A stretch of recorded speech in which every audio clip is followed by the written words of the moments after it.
Digital സാങ്കേതിക സർവകലാശാല VC നിയമനത്തിലെ തർക്കങ്ങൾ പരിഹരിക്കപ്പെട്ടത് ശുഭകരമെന്ന് സുപ്രീം കോടതി. വിദ്യാർത്ഥികളുടെ ഭാവിയിലായിരുന്നു കോടതിക്ക് ആശങ്കയെന്ന് ജസ്റ്റിസ് പർദിവാല നിരീക്ഷിച്ചു. പുതിയ VCമാരെ നിയമിച്ചത് ചാൻസലർ സുപ്രീം കോടതിയെ അറിയിച്ചു. സാങ്കേതിക ഡിജിറ്റൽ സർവകലാശാല VC നിയമനത്തിൽ നീണ്ടുനിന്ന ഗവർണർ സർക്കാർ പോരിനൊടുവിലെ സമവായത്തിൽ പൂർണ്ണ സംതൃപ്തി സുപ്രീം കോടതി പ്രകടിപ്പിച്ചു. യോഗ്യതകളുടെ അടിസ്ഥാനത്തിലാണ് നിയമനമെന്ന് സംസ്ഥാന സർക്കാർ കോടതിയെ അറിയിച്ചു. വൈസ് ചാൻസലർ നിയമനത്തിലുണ്ടായ സമവായം ജസ്റ്റിസ് സുധാൻഷു ധൂലിയ കമ്മിറ്റിയെ അറിയിച്ചുവെന്ന് ചാൻസലർ കോടതിയിൽ വ്യക്തമാക്കി. കഴിഞ്ഞ തവണ കേസ് പരിഗണിച്ച ശേഷം ശുഭകരമായ കാര്യങ്ങളുണ്ടായെന്ന് കോടതി ചൂണ്ടിക്കാട്ടി. വിദ്യാർത്ഥികളുടെ ഭാവിയിലായിരുന്നു ആശങ്കയെന്ന് ജസ്റ്റിസ് ജബി പർദിവാല നിരീക്ഷിച്ചു.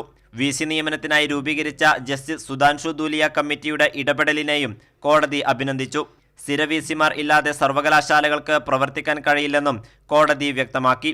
VC നിയമനവുമായി ബന്ധപ്പെട്ട നിയമപരമായ വിഷയങ്ങൾ തുടർന്നും പരിശോധിക്കുമെന്ന് സുപ്രീം കോടതി അറിയിച്ചു. കൈരളി ന്യൂസ്, ദില്ലി.